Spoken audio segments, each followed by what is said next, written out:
Olá, eu sou Marcelo Renó, aqui no canal Carreira em Detalhes. Hoje eu tenho uma presença ilustre aqui da Rosicléia Campos, né? Uma figura emblemática do judô brasileiro, porque dá praticamente para dizer que tem um antes da Rosicléia Campos e um depois, né? Em relação ao judô feminino, até o judô como um todo, não só feminino, né? E você, Rosicléia, como é que foi o teu começo? Porque é um certo clichê de judoca que, assim, eu brigava muito na rua e tudo mais, e aí o judô meio que me consertou, me deu essa disciplina. É mais ou menos a tua história?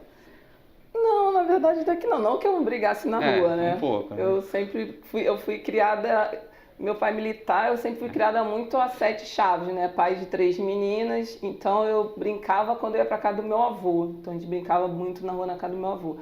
Mas na verdade eu fazia catecismo Sei. e na igreja do outro lado da rua tinha uma academia de judô. E eu comecei a faltar às aulas de catecismo para assistir a aula de judô. E aí a professora de catecismo foi até a casa dos meus pais para dar queixa para o meu pai, dizendo que eu estava faltando às aulas de catecismo para poder fazer judô. Meu pai, então eu vou tirá-la do catecismo.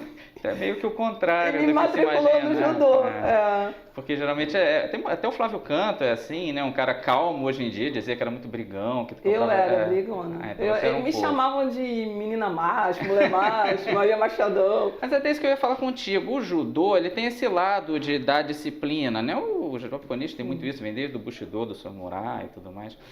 E eu acho assim, talvez fosse o esporte por excelência de botar nas escolas, assim, que eu acho que é o que Sim. melhor daria resultado em relação às crianças e tudo. É uma pena. É uma pena que não popularizar dessa exatamente, forma, entendeu?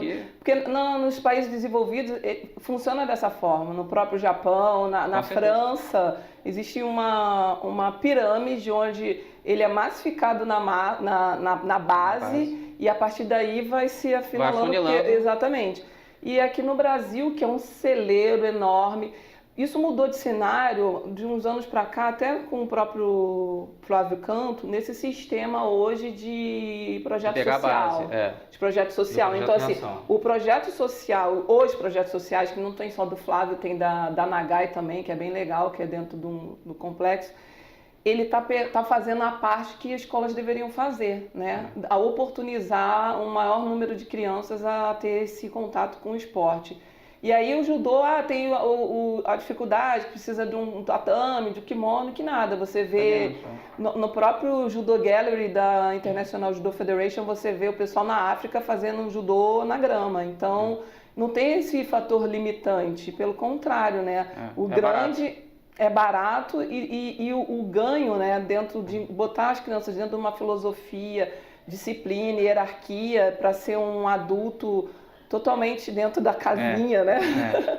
Politicamente correto, é incrível, porque você se apaixona pelo esporte, pela filosofia, e você acaba trazendo a sua vivência do esporte para a sua vida. Com certeza. Agora, eu falei nessa introdução de que tem o antes da Rosicléia Campos e depois e tal, e tem o antes da Rosicléia Campos também, que o judô feminino era proibido no Brasil, né? Por uma lei não muito inteligente, que na verdade ela visava proteger a mulher sob uma visão antiga, masculina, de que a mulher tinha que ser cuidada, exatamente. E era proibido até 79, então não podia ter competição, então o judô feminino era praticado às escondidas, né? Isso. Aí teve essas pioneiras que vieram antes de você, que sofreram até mais, né? Soraya André e tudo mais. Sim. E a história que elas contam do Mundial de 80 é uma loucura, né? Em Nova York, que ela era faixa verde, contando com as mulheres. Ela não tinha estrutura nenhuma. Nenhuma. Tem uma pessoa que escreveu sobre isso, que é a Gabriela Souza, até indico você conversar com ela. Ela fez toda a pesquisa dela de mestrado em cima da história do judô feminino. E eu comecei o judô exatamente nessa época, na quebra, né? Eu comecei o judô em 1980, e em 1979 foi que caiu essa lei, né? Porque não era só para judô, era para futebol, qualquer esporte que colocasse a fertilidade da mulher em jogo, né?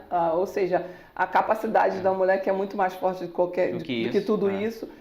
E aí eu venho bem nessa quebrada. Então, assim, eu tive muito tempo dentro do judô, porque eu convivi com essas pessoas que foram as pioneiras, Solange Pessoa, Soraya André, Mônica Angelucci, a Mônica um pouquinho depois delas, né? E eu convivi sendo atleta da seleção muito jovem, entrei para a seleção muito cedo, com 15 anos. E a partir daí fui convivendo com as outras atletas e eu pude disseminar isso, porque eu tive lá no iniciozinho, né, quando elas começaram a realmente ter voz, e a partir daí começando a criar uma autonomia, né, uma identidade. E por isso que eu tinha, né, e tenho isso tão enraizado, né, como diz o Ney, eu sou judô feminino futebol clube, porque é militância total. E elas foram, a Mônica Angelucci e a Soraya foram para o PAN, ganharam ouro no PAN de 87, a Soraya tinha ganho bronze em 83 e ganhou em 91 também. E foi assim, vamos dizer, os primeiros resultados do judô feminino. Aí teve a exibição em 88 em Seul, você vê, nem foi valendo, você vê, o judô feminino era pequeno até no mundo, não só no Brasil. Exatamente, mas o campeonato mundial, o que aconteceu com o campeonato mundial? Nós participamos de 80 e depois o Brasil não participou mais. O judô feminino, havia uma promessa de levar o judô feminino nacional para fazer essas competições e não fazia. Então, assim, até foi a americana, que eu esqueci o nome dela agora, que foi militante para que o judô feminino fosse exibição em Seul. Sim. E em 87 eu estava nos Jogos Pan-Americanos, eu competi nos Jogos Pan-Americanos, e aí as vencedoras dos campeonatos dos continentes, no caso do Brasil foi a Mônica e a Soraya, fizeram essa competição em Seul como exibição. E a gente ficou treinando lá no centro de treinamento em Santa Cruz, e a nossa aclimatação ao fuso foi no Brasil mesmo. A gente só treinava de madrugada, a gente passava o dia descansando, e o nosso treino, nossas refeições eram feitas durante toda a madrugada, exatamente para todo mundo se adaptar. Aurélio Midel, campeão lá, fez tudo isso e a gente estava todo mundo junto. Então, para você ver que não tem, porque hoje existe um monte de facilidades, mas saiu um campeão olímpico mesmo nessa com época, tanta limitação. Que era a época dos Mamed, né? Exatamente. Que o CBJ sofreu com os Mameds um tempo. Sim. E aí você participou então de 87, você não conseguiu medalha em PANs. Em Pan-Americano. Você conseguiu em Pan-Americanos isolados, né? Isolados, de judô. Sim. Em 92 e 96 você foi bronze. Sim. Pan-Americano jogos eu sempre perdia para os cubanos da vida. Era o Dalis Rever, era que era contigo. Eu vivi uma época muito ruim, né? Que tinha a cubana que era campeã mundial, campeã olímpica. Que foi campeã em 92. Sim. E a Liliko Ogasawara, também dos Estados Unidos, você deu um azar ali. Não dei sorte não. Eu não fui assim...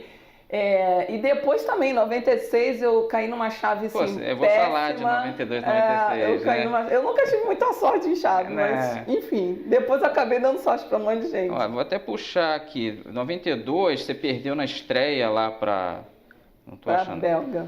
Para Belga Ravelks, esqueci o nome agora. Essa belga... E ela foi bronze. Sim. E ela perdeu na seguinte, o que te impossibilitou de seguir na repescagem, né? Que tinha isso, né?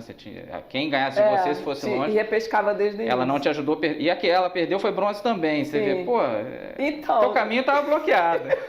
E quando foi... Exatamente. A Kate Howe, foi a Kate Em Barcelona foi assim, e quando chegou em Atlanta também passei pelo mesmo processo. Até voltei...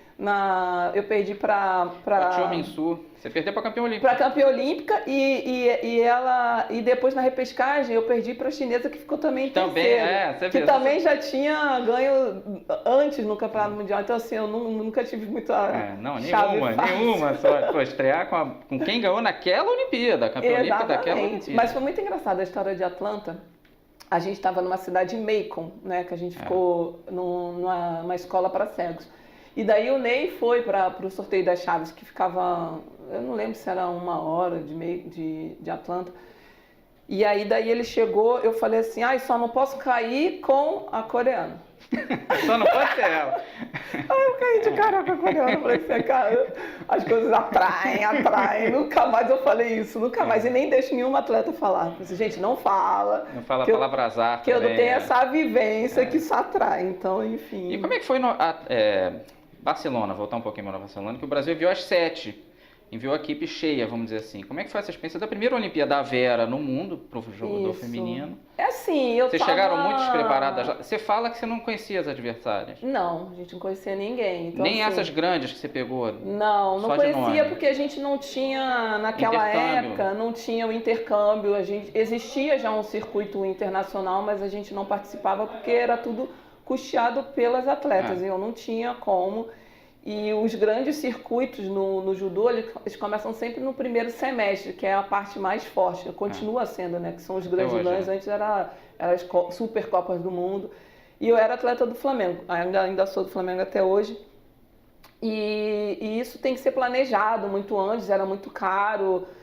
Naquela época a confederação ainda cobrava uma taxa, então eu inviabilizava. Então eu fui para a Olimpíada sem conhecer ninguém. Mas foi maravilhoso, porque eu vivi o sonho de ir para uma Olimpíada. E eu não sei as outras pessoas, desde 92 que eu fui para todas as Olimpíadas, Barcelona foi uma Olimpíada muito especial, porque desde a Vila Olímpica, que era num lugar paradisíaco, né? A gente tinha uma praia particular, tinha um pier, toda a estrutura. A gente ficou em frente ao prédio da Espanha. Se a Espanha estava no melhor lugar da vila, nós estávamos no segundo melhor lugar, porque estava em frente ao prédio da Espanha. E era uma Olimpíada depois da abertura, né? Então, assim, você ia no refeitório, aquela pluralidade de culturas, de pessoas. Não tinha mais boicote, explicar exatamente, isso. Antigamente os Estados Unidos boicotavam. Tinha um boicote. E aí não. E aí em 88 já não tinha, mas ali estava aberto geral. Exatamente, 92 foi a primeira realmente aberta. Com todo mundo. Com todo mundo. E foi para mim foi incrível. Realmente a competição em si pra gente não foi uma competição muito boa, ninguém né? foi longe, né? Ninguém conseguiu. Tirando o Rogério, tirou né? o Rogério, do masculino, né? E o Rogério era muito engraçado, que a categoria do Rogério era até 65 quilos. E a minha era até 66. Muito ali. E daí eu olhava pro Rogério, eu via e falei assim, coitado do Rogério, gente, ele tem que pesar 1 quilo a menos que eu, e ele é alto, tem um bumbum grande e tal. Eu falei assim, gente, coitado dele. E aí ele também foi uma grande surpresa, né? Ele veio até em relação ao irmão, né? Honrando o irmão que tinha morrido recentemente. O Ricardo, sim. Tem um documentário dele que é maravilhoso, que ele fica executando os mesmos movimentos para chegar na Olimpíada e repetir, que ele derrubou muito o Sotogari e tal. É muito bacana. Foi lindo. E como é que era para você bater o peso? Até ia te perguntar isso. Era sofrido? Não, eu sou muito gulosa, continuo sendo, né? Mas eu sou chocolatra, nunca deixei de comer chocolate, mesmo quando perdia peso. E conseguia bater o peso? Eu pesava 67, 68 no acima. máximo, era pouquíssimo. Então era só fazer deixar de comer os meus biscoitos recheados da vida, que não, pelo amor de Deus, eu não faço isso, que deixar de um veneno. Hoje porque a gente não tinha acesso, né? Era comum. Era tudo muito empírico, né? O técnico, ele era o responsável por tudo, né? Então logicamente, tinha a base os nossos técnicos sempre foram formados em educação física, você vinha com a base da faculdade, da própria vivência, mas não tinha um acompanhamento de nutricionista, fisioterapeuta, nada disso, psicólogo muito menos. Então o técnico, ele absorvia todas essas funções. E aí tinha a minha mãe, que era a minha nutricionista, que cuidava muito bem da minha alimentação, cuida até hoje. E aí ela fazia lá, eu sou não como legumes que eu como é batata frita, então era bem difícil. Não escutem isso, se você é atleta, não façam isso. Não façam isso, não é legal. E aí eu comia era cenoura, na base da minha alimentação, era uma cenourinha ralada, um alface, um tomate, que é o que eu consigo comer de mais saudável, assim, e frango grelhado. Mas você não chegava fragilizada por causa disso nas competições? Não, porque eu sempre comi muita bobagem, né? Então quando você é nova, o seu metabolismo voa, né? E eu tenho um metabolismo muito bom até hoje. Então eu não sofria, nunca sofri. Mas eu lutei uma vez, um ano nos 63 quilos, quando mudou tudo aí, foi sofrido. Agora, isso de comer bobagem, não era só vocês não, porque todo mundo dessa Olimpíada fala que ficava comendo nos McDonald's, da vida que tinha de graça, né? Aí o pessoal deitava sorvete, e rolava. Gente, aquela vila festa, de Barcelona, você tinha uma parede só de sobremesa, sorvete tipo corneto, assim, era um absurdo. Tem gente que tem saudade até hoje, diz que foi a melhor vila de todos os tempos. É o que eu falo, eu tive... Até 2016 eu fui para todas, incomparável, incomparável. E na contramão disso tudo, quando eu tinha o sonho, né, de ir para os Estados Unidos, ter a Olimpíada, 100 anos de Olimpíada e tal, foi uma decepção a Vila Falam mal de Olímpica. Atlanta. Foi bem ruim, em termos de estrutura de vila, foi... Porque você veio de Barcelona, que era aquela... Porque fizeram algo muito especial para os atletas. Tinha um pier, e no pier tinham vários restaurantes e tinha... Era um parque, literalmente, era um parque olímpico aquilo ali. Geralmente tinham parques, tinha sala de atividades eletrônicas, então assim, tinha quiosque da Mars, então assim, M&M, Aí, sneakers, né? meu Deus do céu, era assim. Eu chegava com a camisa assim, ó, enche aí. Uma Mas dizem, loucura. Barcelona é o maior caso de sucesso de Olimpíada, deixou legado, revitalizou Incrível, a cidade, é. foi a melhor Olimpíada em termos de jogos. Acessibilidade, você entrava no metrô dentro da vila Saía e direto. você saía direto no centro histórico, loucura. nos grandes monumentos. Incrível. Vamos sair, infelizmente, de Barcelona, a gente tem que andar, porque a tua carreira é grande, né?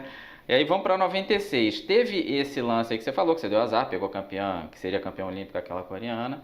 Mas teve também o problema da Edinancy, né? A Edinancy era a maior figura do Brasil, era a maior esperança de medalha, teve aquela chateação de fazerem teste de feminilidade nela. Como é que foi? Ficou um clima pesado em termos disso? Complicou? Sim, uma loucura, uma loucura. A gente saiu daqui, né? A gente ficou treinando também em Santa Cruz, a gente embarcou direto de lá.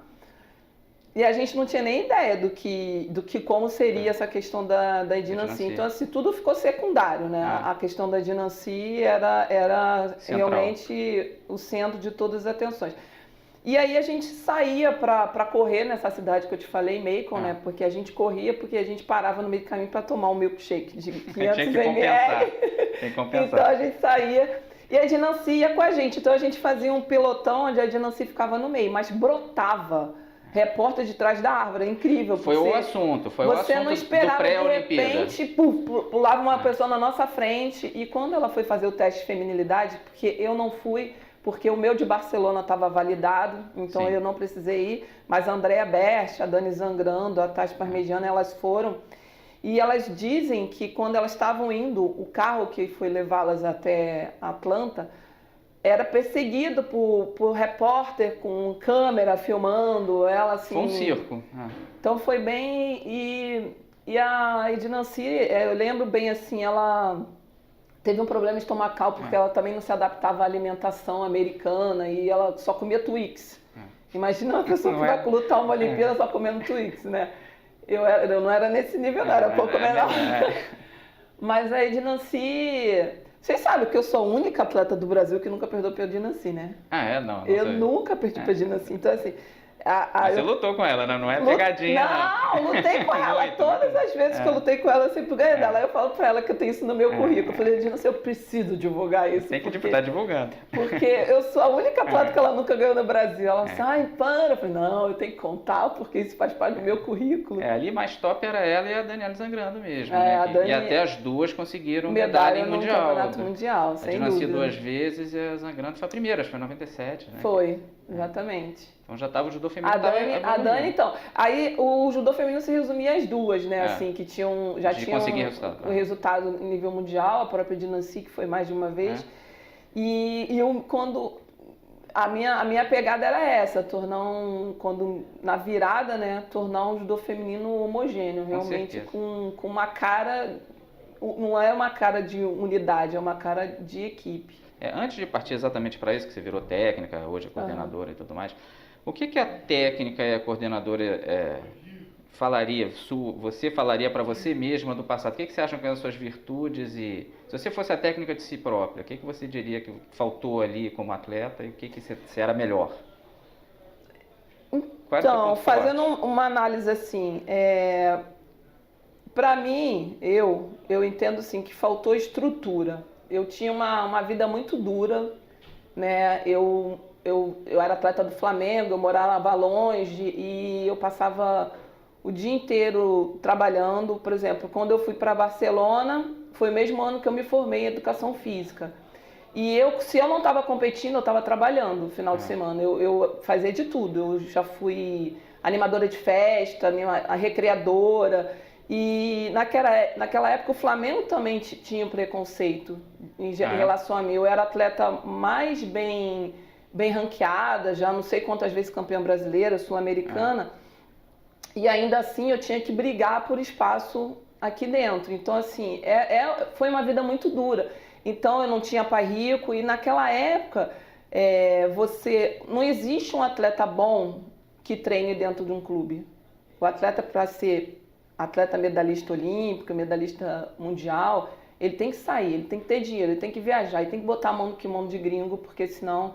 E eu não tive essa oportunidade. Então, assim, eu ganhava todas as competições internas, eu tinha um potencial, mas eu não conseguia decolar. Eu não conseguia decolar porque eu não tinha essa oportunidade de realmente dar um passo à frente. Então, eu tenho plena consciência disso, que eu cheguei onde eu pude chegar. Não que eu não fosse resiliente, não que eu não fosse disciplinada, não que eu não tivesse potencial, mas foi onde deu. Se tivesse uma Rosicléia Campos da época e uma estrutura, você acha que teria chegado a medalhar em Olimpíada? Você chegou a disputar sem estrutura, né? Sim, eu penso que o Brasil mudou também, com certeza. Entendeu? As oportunidades mudaram, as leis mudaram, a consciência em relação ao judô feminino mudou, então eu também tenho consciência que eu também militei nessa causa também. E talvez se eu tivesse tido uma Rosicléia naquela época, talvez não tivesse surtido o efeito, porque era um grito muito solitário. E eu tive uma grande sorte de ser técnica no momento do boom, de estar tudo conspirando, não só a minha vontade de mudar uma história, mas também a estrutura. E como é que foi essa transição de atleta para... Você estudou muito, né? Você fez 2 pós-graduações. Como é que foi para você começar a entrar na seleção brasileira?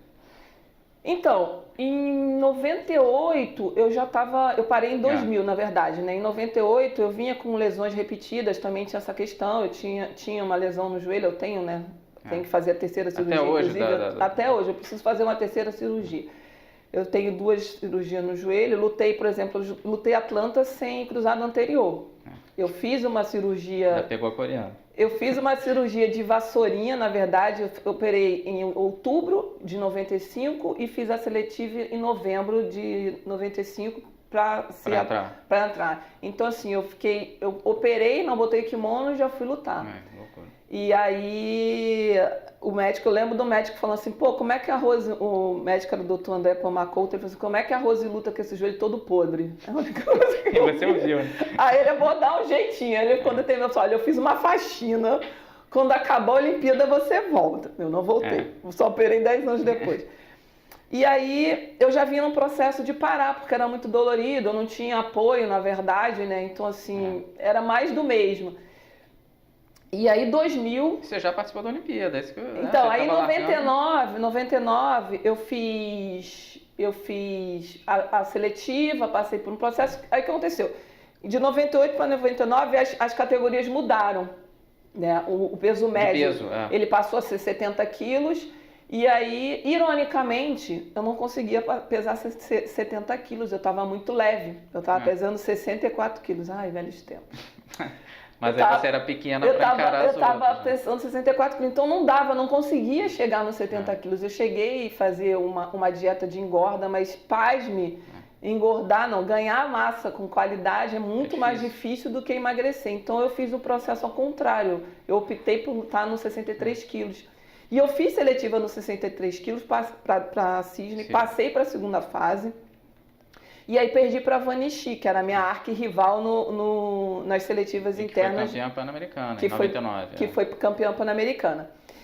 E aí eu falei para o professor Mamed, falei assim, professor, eu tô me aposentando da seleção brasileira, mas pelo Flamengo eu continuei competindo, né, até 2004 pelo Flamengo, como atleta. Estou me aposentando e me coloco à disposição. E recebo um telefonema, fala, olha, você vai para a Olimpíada. Opa! Como assim? Não, você vai como técnico auxiliar, não, a gente não pode desprezar toda a sua vivência de Olimpíada como atleta todos esses anos, você conhece muito bem as atletas, então a gente conta com a sua colaboração, porque o judô até hoje a gente tem esse sistema de ficar numa cidade satélite e a partir daí ir para a sede mesmo das Olimpíadas. E assim eu fiquei em Canberra, fui como técnica auxiliar junto com o professor Betão daqui do Flamengo, que é meu chefe, que foi meu técnico. Também, E o Geraldo era técnico titular, junto com a Priscila, né? Com a Cristina Mamed. E aí eles eram técnicos titulares, nós ficamos em Canberra e responsáveis por esse treino. E foi uma experiência única, né? Eu ainda muito com a vivência de atleta, muito... Ainda atleta? Ainda atleta, e tendo essa vivência como técnica. E a partir daí, aí em 2001, o professor Ed saiu, entrou o professor Paulo Vanderlei. Fui convidada para ser técnica da equipe júnior, juvenil, na verdade, trabalhando junto com o Rogério Sampaio. E aí eu migrei imediatamente para a equipe júnior. Em 2002 já começamos uma história de sucesso lá, com a Tassiana medalhando, a Claudirene César no Mundial Júnior. E eu ainda atleta do Flamengo, competindo até 2004, o que me proporcionava ainda treinar com as atletas do Júnior ainda, né? Ainda treinava junto com elas. E aí em 2004 eu fiz a minha primeira experiência como técnico da equipe sênior, fui para uma parte do circuito europeu. E foi muito engraçado, né? Porque aquelas meninas que estavam lá, eu fui atleta junto com elas. Então, assim, foi interessante como eu consegui me posicionar. Elas te aceitaram fácil? Né? Não te viam como atleta ainda? Não, houve um momento muito pequeno, bastante explicado em relação à Vânia, né? Que nós éramos adversária direta. Ela tinha uma certa restrição. Até que um momento, ela no torneio de Paris, ela perdeu uma luta e ela saiu se colocando muito para baixo, e aí falou até um palavrão. Eu falei assim, eu não te acho isso não, até porque eu perdi para você e eu nunca me achei uma porcaria. Aí ela riu assim, acho que meio que quebrou um gelo, porque ela assim, eu sou uma entendi. Ela falou, independente do que aconteceu, eu não acho não, até porque eu já perdi para você e eu nunca me achei uma porcaria, né? Aí, então assim, teve só esse momento, e foi muito bom, por quê? Porque eu tinha a vivência de atleta muito recente, né, muito na pele, então eu entendi exatamente as necessidades das atletas, então o diálogo era muito mais fácil e sem dúvida isso foi um grande facilitador. E em 2005... Você assumiu mesmo. Então, em 2005 eu ia trabalhar no Comitê Olímpico, eu fui chamada pelo Agberto Guimarães e tal, na época eu estava até junto com o Sebastião, que trabalha lá até hoje, e aí o Roberto Perillier me chamou e falou assim, olha, você vai ser técnico da seleção. Eu falei assim, nunca, isso não vai acontecer nunca. Eu era muito nova, né? Eu tinha 36 anos, 35 para 36 anos. Eu falei, não, isso não vai acontecer nunca. E quem era o técnico era o Floriano. Só que o Floriano estava tendo um problema muito grande no Minas, por conta das ausências. Ser técnico da seleção... Exige muito. Exige demais. Então, assim, é difícil o clube ser parceiro, assim, igual o Flamengo foi comigo em toda essa minha trajetória. O clube realmente precisa comprar a ideia. E ele, estava começando a ter essa dificuldade. Em 2004 eu viajei com as meninas, quando foi em 2005 eu fui convidada para ir para o Campeonato Mundial com elas. E foi uma grande decepção para mim. Inclusive teve uma briga horrenda no Facebook, porque eu dei essa declaração. Já tinha o Facebook? Eu dei uma declaração que aquela equipe, a postura daquela equipe não era a postura que eu esperava de uma equipe minha, quando eu falo minha, com o meu perfil. Sim. E as atletas que lá estiveram, né, se sentiram muito ofendidas em relação a isso. E eu expliquei, porque eu entendo tudo que elas passavam, porque eu também passei. Claro. Eu entendo a limitação, porque eu também passei. Eu só não entendo você entrar no campeonato mundial com um peso achando que aquilo ali é um fardo. Isso eu não entendo. O que eu entendo é, se você está ali, você está sendo oportunizado, se você está ali, você tem que lutar com as ferramentas que você tem. O mínimo que você pode dar é 100% de si. E aí eu fui execrada, massacrada na internet por essas atletas que são meus desafetos até hoje, mas eu continuo com a minha mesma postura. Você chegou a achar que ia perder o cargo, alguma coisa assim por causa disso ou não? Eu sempre fui muito polêmica, né? Mas eu sempre andei de mão dadas com aquilo que eu acredito. Eu até fiz coach, continuo fazendo com o Moreno para eu ser menos... Eu entrevistei o Moreno, né? Ele que te indicou. Para eu ser menos sincera, né? Você fala a mesma coisa, mas de uma outra forma e tal. Ele é um gentleman, né? Ele é um fofo. E eu aprendi isso, né? Tomando muita pancada, mas que você pode falar a mesma coisa. Em vez de falar que você vai sexta-feira, eu vou um dia depois de quinta. Uma coisa mais suave. Então, assim, mas em 2006 você mudou o jogo, porque teve em Cuenca, vocês foram para Equador. Então, aí em 2006 eu sentei com o Ney, eu falei, Ney, não dá para ser mais do mesmo, cara. A gente precisa mudar isso de uma forma radical. As nossas necessidades são totalmente diferentes do judô masculino. Não podemos, a gente tem que dar o grito de independência. Vamos dividir isso. O masculino tem o calendário deles, a gente tem o nosso. E vamos otimizar no que a gente realmente precisa, que a gente tem que recuperar o nosso espaço dentro do nosso continente e dentro da nossa... primeiro no que tange na Sul-América e depois na Pan-América. E aí a gente foi para Cuenca. A gente passou 21 dias lá em Cuenca. Tudo que Cuba fazia, porque Cuba era nosso grande desafeto, meu pessoalmente. E ganhava do né? Brasil quase sempre. Sim, e tudo que Cuba fazia, a gente fazia. A Cuba vai subir a montanha, vamos subir a montanha. Cuba botou a mão na Santa. Edna assim, vamos botar a mão na Santa.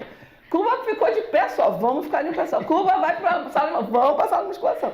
Então assim, para quê? Para desmistificar. O que Cuba está comendo? Vamos comer também. Então, para entender que Cuba tinha 2 braços e 2 pernas igual a gente, só que eles tinham... E lá em Cuenca teve um episódio muito interessante que dali nasceu um judô feminino, uma equipe, um time. Porque ainda lá tinham os grupinhos, entendeu? E aí daí as meninas todas reclamando. Não sei que a gente tá aqui, porque o lugar realmente era ruim. Era bem ruim. Era bem ruim. Bem pé no chão, Bem ruim, porque uma coisa... Mandaram a foto de um centro de treinamento e realmente no folder era legal. Quando a gente chegou lá... assim, né? Quando a gente chegou lá, meu filho, o negócio era bem ruim. Bem ruim. E a gente passou 21 dias na relação lá. Só que o masculino, eles estavam na Europa, competindo. E as meninas, todo dia aquela ladainha. A gente tá aqui nesse lugar, esse lugar horroroso, não sei o que, os meninos estão lá. Ai, aquilo ia me irritando. Eu falei assim, cara, mulher que não dá pra reclamar. Você sabe, né? Mulher que não dá pra reclamar, meu filho, é um horror. Daí a gente entrou, todo mundo dentro do quarto, e a gente fez um lema. Se nos der um limão, vamos fazer uma limonada. E dali saiu um judô feminino unificado. Viramos um time, deixou de ser a Dinanci, a Daniele Zangrando, a Daniele Pouzinho, Priscila Marques, e viramos um time. Dali virou um time e dali a gente começou a mudar a cara do judô feminino. E o primeiro objetivo era ganhar um campeonato pan-americano. E saímos na mão com Cuba. Perdemos na por equipe. E você prometeu isso, nós vamos ganhar 7 medalhas, aí o pessoal E aí já foi nos Jogos Pan-Americanos de 2007, mas naquele ano 2006. mesmo teve um Pan-Americano em 2006. E nós fomos muito bem, a gente, no 2006 no Canadá. E a gente só não ganhou equipe porque a gente foi literalmente roubado, de fato. Não é aquele mimimi de que... 2007 foi também.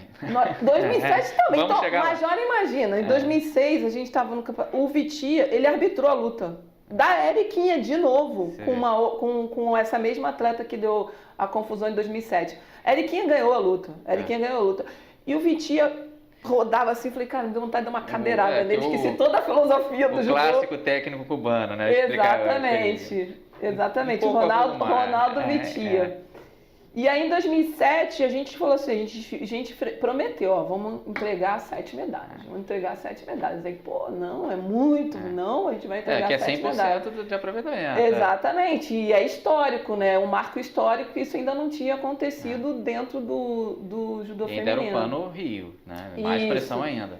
E foi muito legal, foi uma experiência que realmente, em termos de tudo, o Pan-Americano foi muito legal.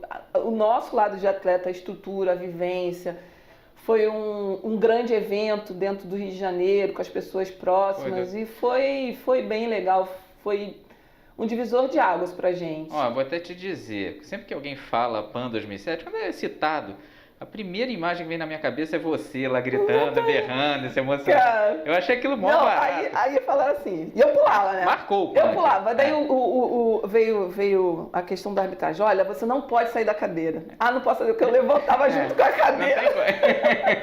Mas marcou demais. Eles fizeram uma regra, eu pulei a regra. Eu falei, gente, eu não saí da cadeira, a cadeira foi junto tá aqui, o que eu posso fazer? Eu levantava junto com a cadeira, então assim, foi legal pra caramba. O sinal de protesto da arquibancada em relação à arbitragem, todos virando de costas, de uma forma muito pacífica, mas protestando, totalmente integrada. Foi incrível. Que foi em relação, até explicar, foi em relação à final com a Érica Miranda. Com a Érica Miranda. Que o cara deu uma punição para ela no Golden Score sem o menor cabimento. E que ela foi vice-campeã e ela, se ela fosse campeã, nós seríamos campeãs do PAN no judô como um todo. Então, que é o que foi, né? A gente foi roubado, mas é o que fomos, então, mas foi claro, o legal do PAN do Rio de Janeiro, ficou clara a evolução do judô feminino, a maturidade do judô feminino.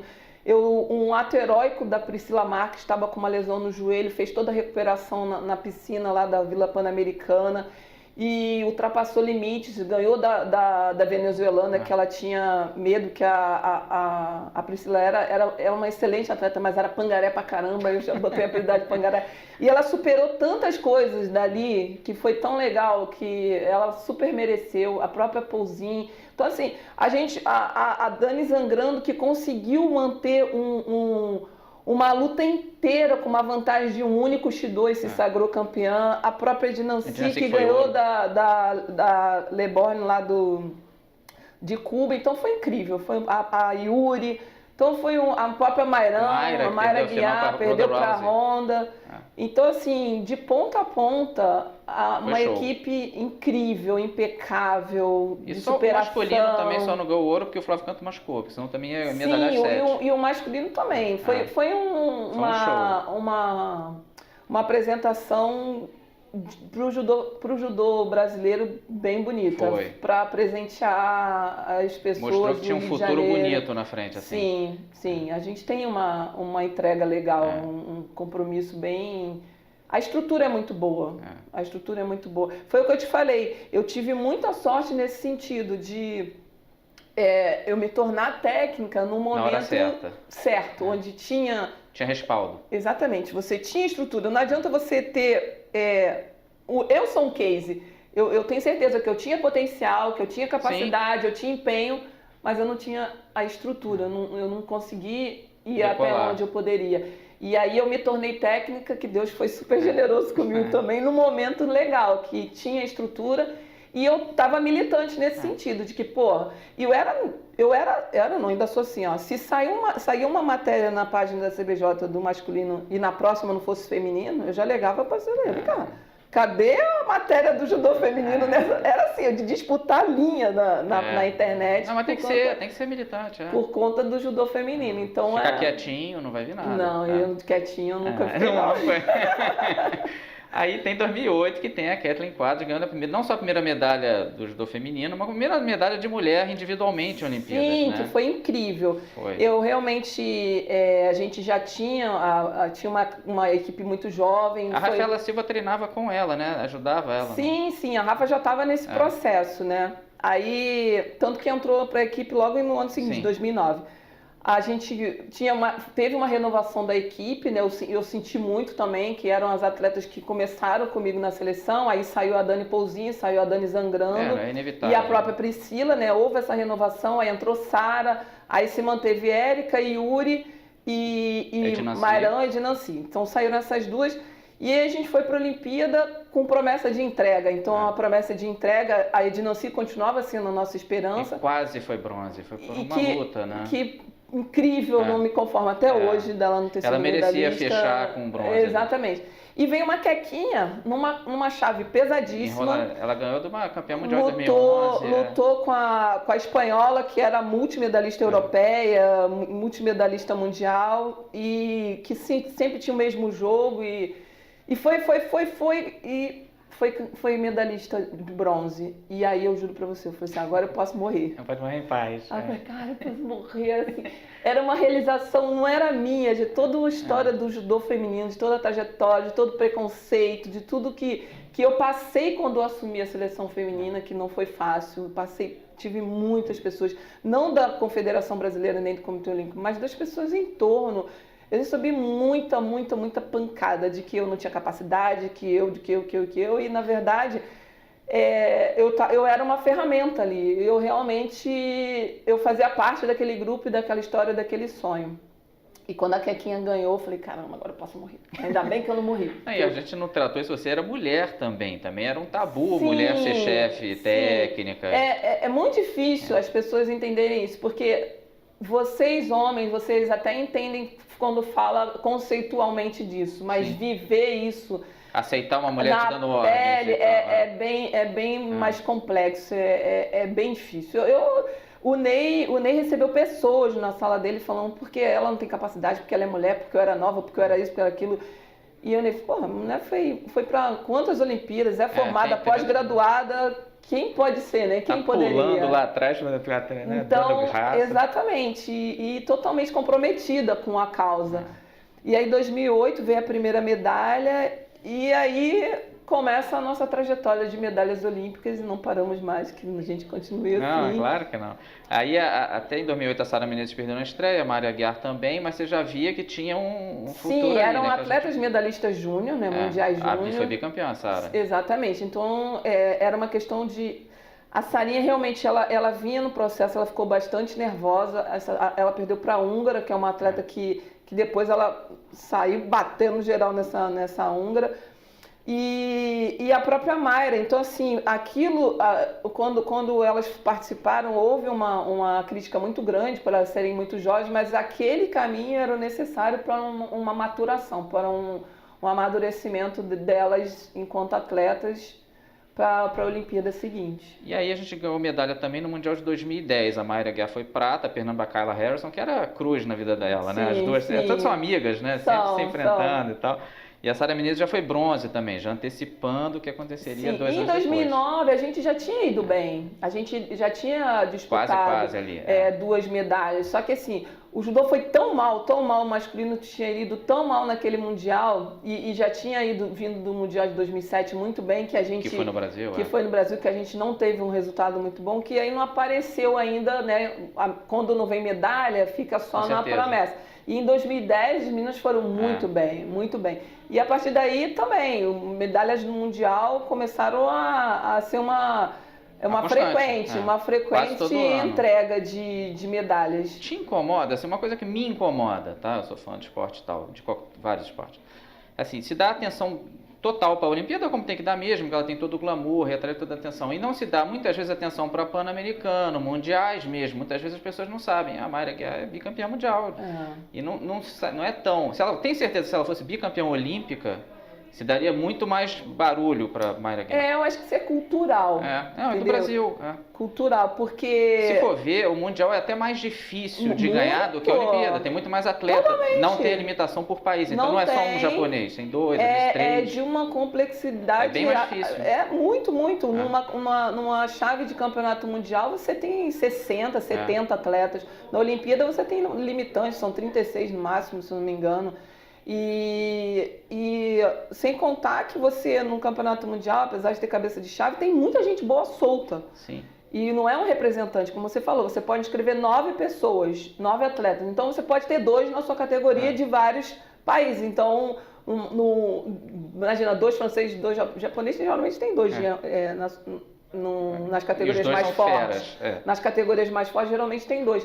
Então, são 2 chances que o país tem e você tem menos 2 chances em relação àquele país, entendeu? Então, a complexidade, o nível técnico é infinitamente maior e mais forte, mais difícil. E não tem... porque a Olimpíada, ela tem a questão do apelo, do glamour, Sem né? dúvida. E isso também a gente precisa desmistificar em cima dos próprios atletas, porque vem esse peso, essa carga emocional de estar lutando uma Olimpíada. E, na verdade, que... Esse ano, o Campeonato Mundial desse ano, eles já foram bem legais, eles desmistificaram. O que diferenciava o Campeonato Mundial, todas as competições de judô da Olimpíada, era o tabladinho, o tatame elevado. E você, pasme, existem problemas psicológicos em relação ao tabladinho, porque eu passei por isso. Quando a gente estava em Barcelona, a gente ficava num ambiente muito quietinho, e daí você, quando entrava na arena, aquele todo mundo gritando, e você dá aquela voltinha, e sobe aquela escadinha da morte. Falei, caramba, e disse, meu Deus, são 4 anos treinando, e agora eu vou representar meu país, minha mãe vai estar vendo, meu pai, minha família, o clube, blá, blá. E você, aquela carga em cima de você. E esse ano o Campeonato Mundial teve o tabladinho de subir na escada. Eu falei, graças a Deus, isso tem que ser desmistificado a cada competição, porque para poder tirar essa dureza do tabladinho. E tem todo um approach, né? Patrocinador, a própria mídia. Então, assim, é um evento, tem todo um glamour. Mas em nível técnico, qualquer campeonato mundial de qualquer modalidade vai ser muito mais forte. E você ainda vê com calma, porque uma coisa de Olimpíada muito comum é assim, tá falando no judô, uma medalha na natação, brasileiro, não sei o que, você ainda tira a sua concentração. E no Mundial de Judô você vê tudo. Sem problema dúvida. Nenhum, olha, é cansativo. É cruel pro técnico, pra comissão técnica. Porque o lutador, ele acabou, ganhou, perdeu, maravilha, acabou. Até ter o do dia seguinte, do outro. Então, é somatório.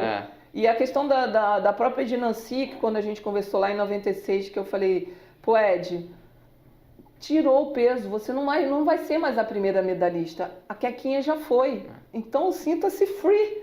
Vai brilhar, vai ser feliz, vai curtir isso, sabe? Então, nossa, eu fiquei muito chateada que ela não ganhou, mas... Foi uma pena. Uma pena. Aí o Mundial de 2011, vamos seguindo.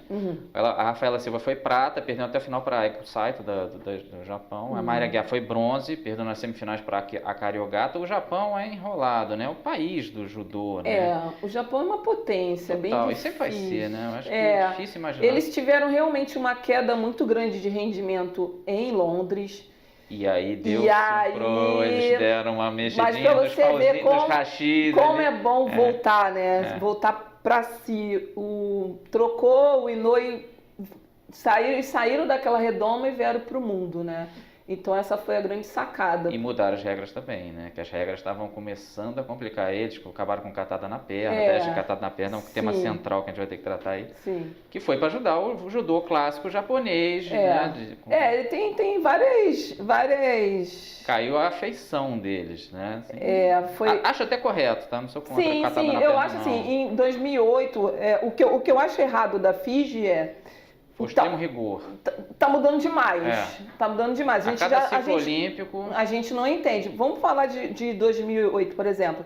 A gente vai para 2008 com o João Derli com dúvida. Pega na perna ou não pega na perna? O cara foi bicampeão mundial pegando na perna. Pega na perna, pega. Então, sai de um campeonato mundial de 2007 sendo bicampeão mundial, aí depois entra numa Olimpíada sem saber se pega, se não pega, se pode, se não pode, se encostar. Então, assim, o atleta não tem um tempo de maturação, de viver. Nem o atleta, nem o árbitro, nem o técnico. Fica todo mundo muito confuso. Então, esse eu acho que é um grande problema hoje da FIGE, com tantas mudanças, sabe? Que toda hora muda, toda hora muda. Às vezes a gente nem reconhece mais o judô. Então, assim, a questão da pegada na perna tá ficando muito exagerado. Tá virando wrestling, de você ir direto na perna sem contato. Tava deixando de ser judô. Então, assim... parece que houve uma reunião do Comitê Olímpico Internacional, olha, tá virando mais um esporte igual o wrestling. Uma luta livre. A gente tem 2 esportes iguais, então tem que mudar. Então houve essa pressão um pouquinho também internacional para ter esse reajuste de regra. E foi assim, e aí, claro, a gente vai chegar em 2012 e tem todo o problema da Rafaela Silva. O que eu acho assim, eu sou contra a pegada na perna, acho que foi bom ter tirado isso. Mas foi muito, assim, brutal, porque ela deu uma pegadinha de perna até discreta e foi eliminada da competição. Foi um choque. Hoje eu consigo falar isso sem chorar, mas eu levei muitos anos chorando. Porque o que acontece? Engraçado, a gente estava esperando a luta e a Thelma Monteiro estava lutando e a Rafaela nunca tinha lutado com a Thelma.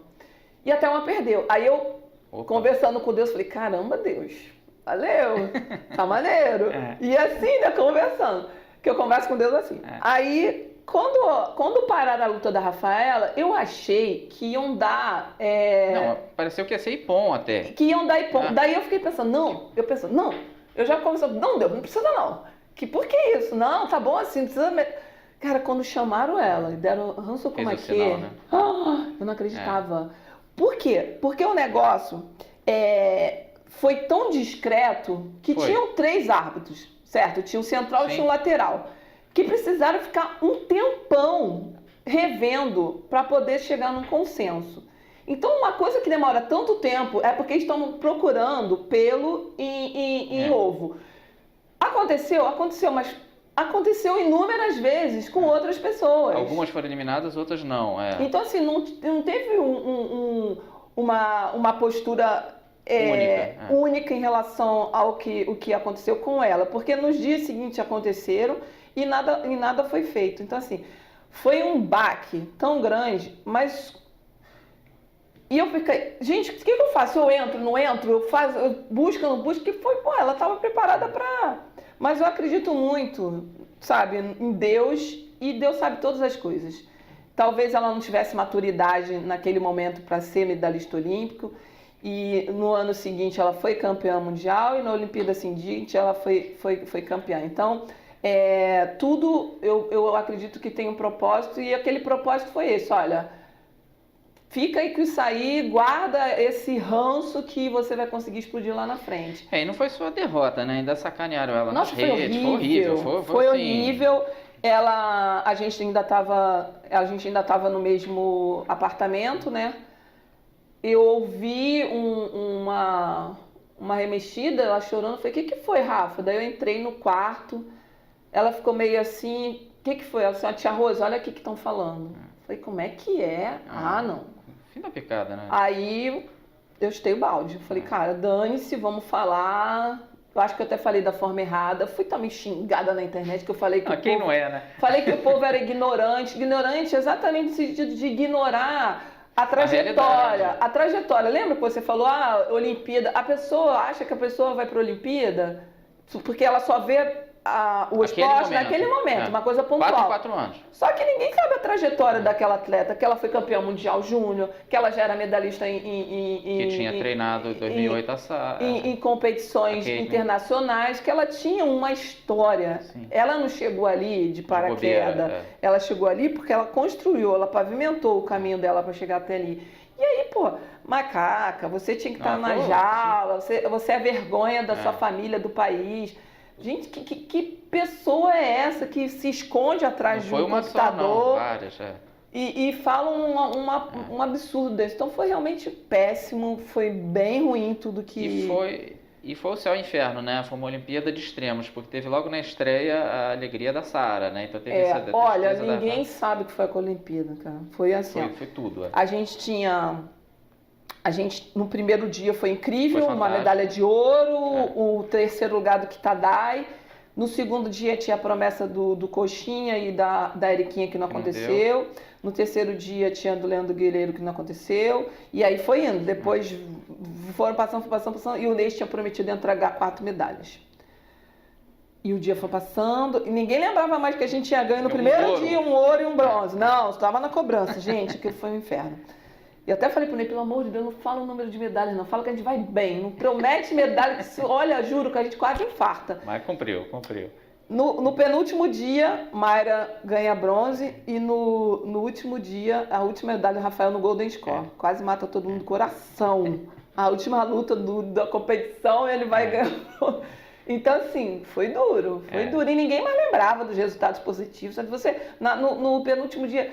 Mas só em 3 medalhas, como é que vai ficar a e o ouro desde 92, desde essa do Rogério que a gente está falando, você vê, passou 20 anos. Ninguém lembrava disso mais não, ninguém lembrava, sabe? E a Sussu tinha ficado em 5º, né? E aí o Rafa ficou em terceiro. Essa luta da Sussu, da Maria Suelen Altman, é famosa também por você. Você ficava, é a luta da tua vida e tudo mais. E tal. A japonesa, tadinha, também fez uma... Merecia também, né? Ficou um passo, né? Ficou bem pouquinho, foi bem perto. Mas essa luta ficou famosa muito por tua coisa, né? Depois que eu soube, eu não vejo nada. Depois que eu fico sabendo. Sabe que tem muita gente que fala que começou a assistir judô por minha causa? É possível, você humanizou, né? Trouxe o lado meio futebol. Vai ser Flamengo, Roxo, né? Trouxe o lado meio futebol pro judô. Sim. E te tolheram muito mesmo? Teve regra de gente chegando, olha, fica mais quieta, senta Olha, mais. desde que fizeram a regra, eu sou muito disciplinada. Você segue? Eu nunca fui... Muito pelo contrário. Teve competição que o japonês estava falando... E aí eu chamava o cara e disse, olha só, a regra é pra todo mundo. Porque o cara tá falando japonês, aí o cara fala assim, aprende a falar japonês. Eu falei, olha aqui, você me respeita, porque eu tô trabalhando aqui igual a você. Se a regra é pra mim, é pra todo mundo. Com certeza. Aí ele, então, desculpa. Eu falei, então tá bom, vamos né, moralizar isso daí. Então me libera. Eu não, todo mundo fala, eu não posso falar. E aí, aconteceu no Mundial da Mayra, da luta da semifinal dela com a Keila, do Mundial de Chelyabinsk, né? Foi Chelyabinsk que ela foi campeã mundial. 2013, acho que foi. Então, E aí o Jimmy Pedro, que é o técnico, tava falando pra caramba. E eu não estava falando. Eu gesticulo, mas eu não estava falando. Quem estava gritando atrás de mim era a Portelinha. E estavam achando que eu que estava gritando. Quando me mandaram sair, nossa, eu fiquei tão revoltada, eu falei assim, outside! Ai, não acredito, mandaram pra fora. Eu fiquei louca. Mas o certo era eu nem voltar mais, mas eu voltei pra final, porque eles viram que não foi errado. Foi errado, entendeu? Então, assim, fizeram a regra pra me pegar, mas nunca me pegaram. Me pegaram injustamente. Porque eu sou disciplinada pra caramba. Não contavam com isso. Não contavam com isso. Várias pessoas foram postas pra fora, eu nunca fui. Nunca fui. Aí teve esse... Não, o Mundial 2003 foi no Rio, pô. Aí teve 5 das 6 medalhas foram feminino. Você vê, tava começando a incomodar o masculino, tem um pouco isso, essa rivalidadezinha, que o feminino nos últimos anos foi de maior sucesso no Brasil. Não, nunca teve rivalidade. Não? O que aconteceu com o feminino era o quê? Eram atletas muito jovens que tiveram uma experiência bastante prematura, né? A gente tinha uma equipe toda medalhistas mundiais júnior, a gente está falando de Sara, Érica, Rafaela, Mayra, a Suelen. Então, o único peso que não tinha medalhista mundial júnior, não, a própria Mariana, acho que era o mundial júnior. Maria Portela teve? A Portelinha não, então o único peso que não tinha. Então todas as atletas tinham essa vivência desde muito cedo de campeonato mundial e tal. Então a gente tinha uma equipe muito jovem, muito madura e com potencial realmente de medalha. E o masculino também com potencial, mas já com mais tempo aí de estrada. Então a gente teve um boom numa hora certa e nunca teve rivalidade, pelo contrário, a gente sempre... Torce pelo outro. É realmente um time, é realmente uma equipe. Óbvio que lá no início era tudo muito separado, que a gente precisava desse momento, sabe? De olhar para dentro, dessa imersão dentro de nós mesmas, dentro de um contexto. Olha, nós somos isso aqui e não tem para ninguém. Mas até a gente se sentir segura. Depois disso, não. Depois disso sempre era um time. Era o judô brasileiro, o judô nacional. O Mundial que ela ganhou foi em 2014, a Mayra, o primeiro ouro dela. Então, em 2013, eu estava de licença maternidade. Eu até fui. E eu fui ao Campeonato Mundial todos os dias, né? Meus filhos estavam com 4 meses. Os gêmeos, né? Os gêmeos, o Matheus e a Ana Clara. Amam judô, sabe o nome de todo mundo, assiste. E aí eu assisti o Campeonato Mundial da arquibancada, que foi uma tortura pra mim, uma loucura. Imagina, Mas foi uma experiência diferente. Foi o Shinohara que comandou ali, né? O Mário, Mário Tsui. E teve aí a primeira redenção da Rafaela, que ela vinha dessa enorme tristeza, e já foi campeã mundial. Foi campeã mundial, que foi lindo, Ela foi campeã mundial da mesma forma que ela foi campeã olímpica, sem dúvida, assim, sem... Passando por cima. Passando o carro. Ela tem nela, acho até um pouco que tem em você também, essa raça, esse negócio de eu vou pra cima e que se dane. Ela passa esse meio olho do tigre pra pegar do Rocky Balboa. Sim. Tem um pouco isso. Sim, ela realmente, ela é competidora. Se você vê ela, como é que é difícil treinar a Rafa. A Rafaela, ela precisa estar estimulada, ela precisa ser desafiada. O Flávio Canto diz que ela compete melhor do que ela treina. Treinar não é muito negócio dela. Então, mas por quê? Porque o treino é uma coisa chata. Sim. Judô é uma coisa repetitiva. Qualquer esporte de alto rendimento, para você chegar à perfeição, precisa de repetição. Então, para ela precisa ser desafiada. Ela tem que alguém desafiar ela no treino para ela poder render. Porque senão, ela não vai treinar. Ela vai ficar só de Romário. Treino é treino, jogo é jogo, entendeu? No jogo é jogo, Isso aí, mas hoje ela está muito mais consciente, muito mais madura, ela entende que também ela é assim, ó, por exemplo, a gente está num treinamento internacional. A Eriquinha, são 12 treinos, a Eriquinha faz os 12, sai na porrada com todo mundo. A Rafaela vai fazer 4, 5, porque ela vai competir, ela vai escolher... Geralmente, eu falo que ela passou minha procuração pra mim, porque eu vou lá e eu escolho o treino pra ela. Olha só, tu treina esse, treina esse. Ela passou, tô com procuração, falei, já, tá aqui endossado, porque aí ela compete. Falei assim, ó, aquela dali, ó, tá a fim de pegar. Aí ela vai lá e botar um sai, veneninho ali. Tem que botar um veneninho. Ela se sente estimulada assim, sendo desafiada. Aí em 2015 só a Érica Miranda foi bronze, né? Tem gente fazendo essa crítica já. Será que a fonte não está dando uma secada? Será que não está precisando dar mais uma renovação no judô feminino? Ou ainda é precipitado dizer isso? Não, a gente já está nesse processo de renovação, para exatamente não cair no que caiu o judô masculino. A gente já está nesse processo de renovação. A gente tem na própria categoria da Érica, a gente já tem uma Jéssica Pereira. Sim. Agora, tem na categoria da Suelen tem a Beatriz Lima, que é a atleta que acabou de ser medalhista mundial júnior, que está fazendo a mesma trajetória. É vice-campeã, Isso. Então, assim, a gente precisa disso, de pessoas que são jovens, que já estejam nesse cenário de maturação. Porque essa é a característica do judô feminino. A gente já vem nesse processo de atletas que tiveram uma boa carreira na equipe júnior, a própria Eriquinha foi medalhista júnior, e a gente já está de olho nisso desde 2012. Só que, por exemplo, quando a gente pega uma categoria da Mayra Guiar, o meio pesado não é um problema do Brasil, é um problema mundial. Você não vê uma diversificação de atletas no meio pesado, por exemplo, que é o 7 e 8 quilos. Então a Mayra vai ser titular durante muito tempo. É difícil pintar gente nova. Gente nova. Diferente no peso ligeiro, do meio leve, do leve, que já tem um monte de gente sempre. Tem um monte de gente, bastante até. Então a gente vê o meio assim, vê um meio médio, que é uma Alexia, que é lá de Sojipa, que também já está surgindo. Tem a Dani daqui do Flamengo, a Dani Carla também, que foi atleta do Mundial Júnior, ficou em quinto, disputou medalha de bronze. Então são atletas que estão também construindo e pavimentando esse caminho para si, dentro da própria categoria. Então a gente já está preocupado, e a gente está preocupado há algum tempo. E esse processo ele já está sendo... Hoje a gente tem algumas medidas para um campeonato pan-americano, por exemplo, vão sempre os atletas mais jovens, para poder... Porque um campeonato pan-americano para o feminino é uma competição bem forte, porque tem Cuba, tem a Yuri, por exemplo, a Yuri do Equador, ela é da Panamérica, colombianas. Colombianas, canadense, então assim, é uma competição muito forte para a gente. Então a gente já bota essas atletas para rodarem nesse cenário para quando chegar em nível mundial a gente não ter mais tanto problema. Tem até a Paula Pareto da Argentina. A Paula Pareto, pois tem essas pedrinhas preciosas aí que vê a Jéssica Pereira do meio leve na categoria da Eriquinha, disputou o bronze com a Érica no campeonato mundial, perdeu para a Érica, mas para você ver como ela está tendo... Está chegando. Então assim, a gente já está pensando nesse processo de renovação para realmente não cair, não se tornar uma preocupação essa questão do judô feminino. E aí vamos fechar bem aqui no Olimpíadas de 2016. Aí a Rafaela tem o maior momento aí da vida dela, é difícil repetir, assim, de tanto, mesmo que ganhe em Tóquio, né, de tanta importância, assim, tal. Um dia mágico ali, né? Ali, assim... Foi incrível.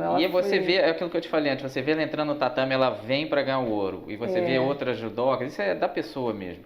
Por mais que tenha treinador e tal, tem gente que você vê que tá com medo e ela veio para matar. É aquela questão de isolar o evento. Olimpíada, você precisa isolar o evento. 2016 foi uma Olimpíada assim, incrível por conta do ouro da Rafa, do bronze da Mayra. Mas a gente tinha muita munição ali, sabe? Eu realmente acreditava... O fator caseiro atrapalhou, assim...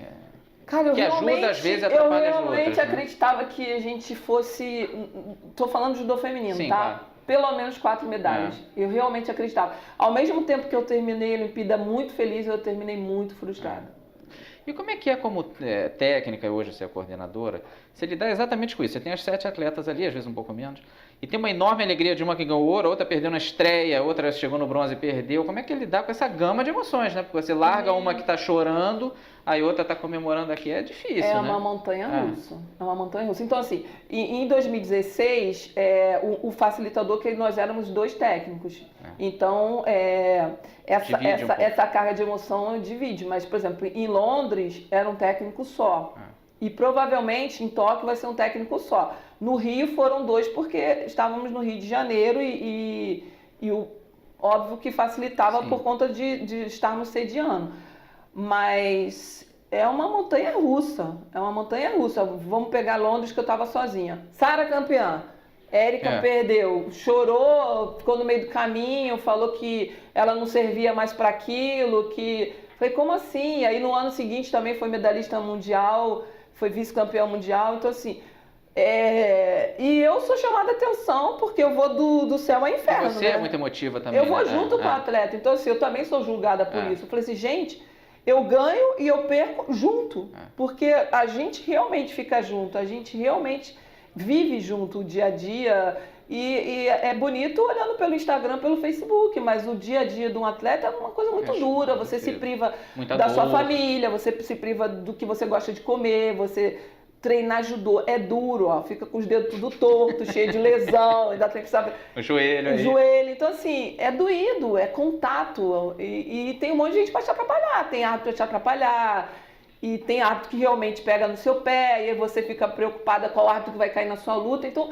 São tantas variáveis que realmente é duro, é muito duro você chegar numa Olimpíada e eu vivo tudo aquilo, eu vivo todas as emoções, eu vou do céu ao inferno, eu vou, eu volto, eu choro junto, enfim. É só fazer essa previsão, né? Tá chegando aí, mais ou menos, a Olimpíada de Tóquio, né? E assim, tem um lado que eu não consigo não enfrentar, assim, eu acho que vai ser dificílimo ganhar medalha lá. Porque é a terra do judô, você vê que eles estão babando. O desempenho deles no Mundial aqui em 2018 foi... Eles passaram o carro por cima dos outros. Então, assim, vai ser dificílimo de ganhar. Ao mesmo tempo, quem ganhar, quem conseguir furar essa barreira e medalhar lá, não precisa nem ser ouro, pode ser bronze, vai ser uma medalha assim também tão bonita, porque ganhar a medalha na terra do judô ali, né? Pô, porque a atenção da Olimpíada vai estar muito focada no judô. Na Olimpíada como um todo. Acho até que vocês vão ter trabalho nesse lance de isolar o torneio, né? De conseguir criar uma certa bolha para não que vai ser mais ou menos uma Copa do Mundo lá em termos de atenção. A gente já tem, né? A gente já tem o lugar que vai ficar. A gente já sabe o hotel, a gente já tem ido frequentemente para o local que vai ser a aclimatação. Sim. Hamamatsu, que é uma cidade onde mais tem brasileiro no Japão. Que ajuda. Então, assim, alimentação, a gente já foi 3 vezes. Alimentação, o cozinheiro, né, o maître, né, já faz feijão, já faz farofa, já tá virando brasileiro. Isso facilita, isso é um facilitador, porque é uma diferença cultural absurda. Ir para o Japão, competir no Japão, a gente ama, né, o pessoal do judô, porque é o berço do nosso esporte. Agora, sem dúvida, o Japão vai estar blindado. Vai estar com tudo. O Japão já está sinalizando o que vai fazer com a Olimpíada, né? Ele vai massacrar todo mundo. Mas a gente está ali. Vocês estão vendo isso, né? A gente está ali para brigar. Então, o que acontece? A gente ficou 20 anos sem ganhar uma medalha de ouro. As 2 últimas medalhas de ouro foram ganhas pelo judô feminino. O judô masculino está passando por um processo de renovação. Com Carguenin, com o próprio... Shibana, o Shibana não tão mais nem novo, tanto, né? Mas o Carguenin é novo. Tem oh meu Deus, lá do sul, que está no 90 quilos agora. Depois eu lembro dele. Então, eles estão nesse processo de renovação. E a renovação ela é boa e é ruim, porque lutar a Olimpíada é complicado pra caramba por conta dessa carga emocional. E é o sonho de todo atleta, você tá numa Olimpíada. Quem entra no esporte para querer ser campeão estadual? Não, você entra no esporte e fala, pô, eu quero ir para uma Olimpíada. Depois medalhar. Quando eu cheguei, isso que eu falei, a primeira Olimpíada eu queria lutar a Olimpíada. Aí quando eu fui para Atlanta eu queria ganhar a medalha, mas eu não pensei em ganhar a medalha lá em Barcelona, porque eu queria estar lá, eu queria estar na Olimpíada. Mas aí você amadurece, então esse processo é muito importante. E a gente está nesse processo tanto no feminino quanto no masculino. Então a gente precisa ter essa maturidade de que temos sempre possibilidade, porque temos tradição em trazer medalha, mas também tem que entender que a gente está num processo. A gente tem que pensar na medalha de 2020, mas a gente tem que estar com o olho lá em 2024.